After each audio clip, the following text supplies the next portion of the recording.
2019-20 में हम revenue surplus state थे, 2018-19 में हम रेवेन्यू सरप्लस स्टेट थे। चुनावों से पहले भारतीय जनता पार्टी द्वारा जो फ्री वीज बांटी गई, उससे प्रदेश के खजाने को बहुत नुकसान हुआ। ये तरीका ठीक नहीं है मुख्यमंत्री का। दोष पीछे की सरकार को देना, दोष केंद्र की सरकार को देना।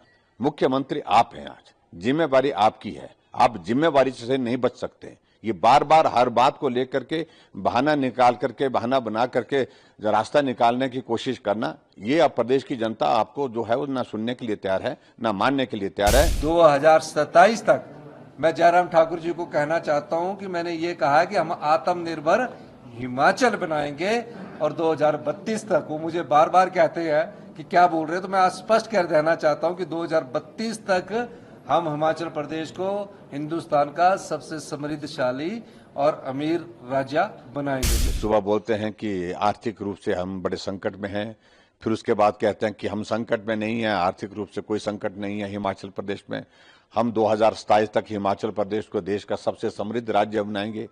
तो ये सारी चीजों का कोई अर्थ नहीं है। उनको अब पॉलिटिकल स्टेटमेंट देना छोड़ना चाहिए। व्यवहारिक जो स्थिति है प्रदेश की, उसको लोगों के सामने भी रखना चाहिए, उस पर स्पष्ट होना चाहिए कि ये स्थिति है, इस स्थिति में हम ये करने वाले। होता क्या है कि इन सैलरी और पेंशन को देने के लिए हम बाजार से 7.5% पर ऋण उठाते हैं, यानी कि 2000 करोड़ रुपए मेरा हम 7.5% पर ऋण उठाते हैं, क्योंकि जो हमारी ट्रेजरी होती है, उस ट्रेजरी में कई खर्चे निकलते रहते हैं, 2000 करोड़ पहली तारीख तक नहीं होता।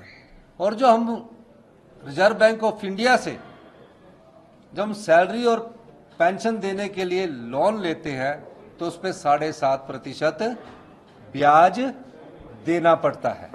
आज महीने की 4थी तारीख हो गई, लेकिन उसके बावजूद भी सैलरी कर्मचारियों को मिली नहीं, पेंशनर्स को पेंशन नहीं मिली। ये स्थिति अगर हम देखें तो सचमुच में प्रदेश की स्थिति आर्थिक रूप से अब बहुत खराब दौर में से गुजर रही है। डीजल पर इन्होंने वैट कम कर दिया था। जब हमने डीजल पर वैट को वापस उस जगह पर लाया, उस समय उन्होंने कहा, डीजल पर जब वैट वापस आया, उस समय उन्होंने कहा, उस समय के पेट्रोलियम मिनिस्टर जो थे केंद्र के, उन्होंने कहा कि सरकार ने वैट बढ़ा दिया, हमने अर्थव्यवस्था को मजबूत करने के लिए वैट बढ़ाया। मेरे ख्याल उस समय पेट्रोलियम मिनिस्टर जो थे हरदीप पुरी जी थे,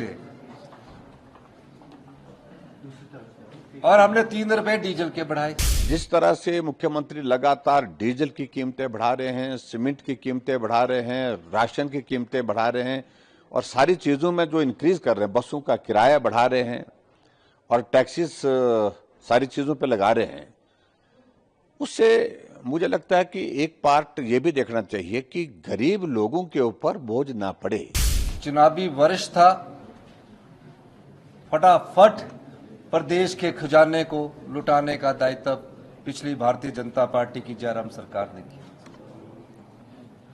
फिर पानी के बिल सारे माफ कर दिए गए, और जो बड़े होटल थे उन्हें 1 रुपया सब्सिडी प्रति यूनिट बिजली के हिसाब से दी गई। चुनाव को सिर्फ 4 महीने रह गए तो 600 संस्थान खोल दिए गए। जो संस्थान चले थे वहां से कर्मचारियों और अधिकारियों को ट्रांसफर करके उनको संस्थान को चलाने की कोशिश की गई। इन सब के बांटने के बाद भी हिमाचल प्रदेश की जनता ने मुफ्त पानी लेने के बावजूद भी, मुफ्त बिजली लेने के बावजूद भी, और 50% महिलाओं को बस किराए में छूट देने के बावजूद भी भारतीय जनता पार्टी को सत्ता में नहीं आने दिया।